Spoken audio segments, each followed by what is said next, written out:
మీరు మాట్లాడుతున్నది భారతీయ జనతా పార్టీ ఎంపీతో మాట్లాడుతున్నారు. భారతీయ జనతా పార్టీ ఒక ప్రజాస్వామికమైన పార్టీ. భారతీయ జనతా పార్టీకి స్ట్రైట్ ఫైట్ తప్ప స్ట్రీట్ ఫైట్ ఉండదు. భారతీయ జనతా పార్టీ అని చేస్తే నేరుగా చేస్తారు తప్ప ఈ కుట్రలు కుతంత్రాలతో కూడిన రాజకీయాలు చేయదు. అందువల్ల ఎవరో బయట వాళ్ళు ఏదేదో మాట్లాడితే మమ్మల్ని వచ్చి నిజమా అబద్ధం అని అడగడం అనేది మంచిది కాదు. అది కానీ ఒక్కటి మాత్రం సత్యం ఏంటంటే ఈ మధ్య కాలంలో తెలంగాణ సమాజంలో వచ్చిన పెనుమార్పు ఏంటంటే 10 ఏళ్ల కాలంలో కేసీఆర్ నమ్మి ఓటేసిన కర్మాన్ని నట్టేట్లా ముంచిండ్రు. 10 నెలలకే రేవంత్ రెడ్డి సర్కారు కూడా మమ్మల్ని ముంచింది, నిండా ముంచింది. ఇక లాభం లేదు, వీళ్ళకిద్దరికి ఓటు వేయద్దు, ఓటు వేయాల్సింది మాత్రం బీజేపీకి అనేటువంటి భావన స్పష్టంగా ఉంది.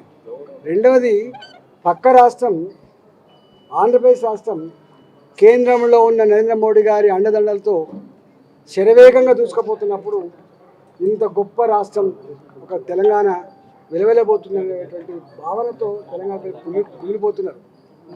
ఎప్పుడో ఒకనాడు రేపు ఈ అప్పిల ఊపి నుంచి బయటపడాలంటే, ఇవాళ శరవేగంగా ఈ నగరం అభివృద్ధి చెందాలంటే, తెలంగాణ అభివృద్ధి చెందాలంటే భారతీయ జనతా పార్టీ వస్తేనే సాధ్యమైందన్న భావన మాత్రం స్పష్టంగా కనబడతాం. కాబట్టి మీకు కానీ టీఆర్ఎస్ పార్టీకి కానీ 2018 పార్లమెంట్ ఎన్నికల్లో స్పష్టమైన ఒప్పందం జరిగింది, అది వాయిదా పడింది.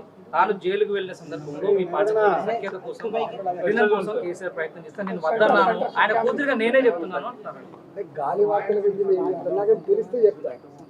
ఇప్పుడు నేను జిమ్మదారి కల్లా రాజకీయ నాయకుడిని, మీకు తెలుసు. 25 ఏళ్ళుగా నేను ఏదైనా ఉంటే వాస్తవం ఉంటే మాట్లాడదు తప్ప వాస్తవం లేదో మాట్లాడదు.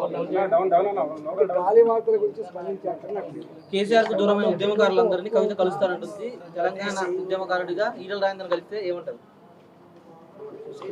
కలవడం అంటే కలవడం నేరం కాదు. అది ఏ పార్టీలలో ఉండని, ఏ రాజకీయాలు ఉండని, నాయకుల మధ్య మాట్లాడుకొని ఇనుపకంచెలేసింది వాళ్ళ డాడీ నాన్నే చేసింది. నాయకుల ఫోన్లను ట్యాపింగ్లో పెట్టడం, కుటుంబ సభ్యుల ఫోన్ కూడా ట్యాప్ చేయడం, ఒకరి దావతలకు ఒకరు పోకుండా ఉండడం, ప్రతిపక్ష పార్టీల నాయకుల పలకంచెలు వేయడం అనేటువంటి కల్చర్ని నేర్పింది కేసీఆర్ గారు. దాన్ని కొనసాగిస్తున్నాడు రేవంత్ రెడ్డి. కాబట్టి నేను అంటున్నాను, మొదటి నుంచి కొట్లాడుతున్నాను, నాయకుల మధ్య పలకరించుకునేటువంటి కల్చర్ ఉండాలి, సంస్కారం ఉండాలి. ఇప్పుడు నన్ను ఎవరు అడిగారు, కేసీఆర్ గారిని ముంగడు వెళ్ళిపోతే ఏం చేస్తారని, నా ముంగడు వెళ్ళిపోతే దండం పెడతా అని చెప్పాను. సంస్కారం. కాబట్టి డెఫినెట్గా ఇలా కవిత గారు ఏదైతే మాట్లాడుతుందో వారిని అడిగాడు తప్ప నన్నే అడుగుతుంది చెప్తున్నాను. సార్, కాళేశ్వరం అంశంలో పార్టీతో చర్చిస్తామన్నారు, విచారణకు వెళ్తున్నారా సార్?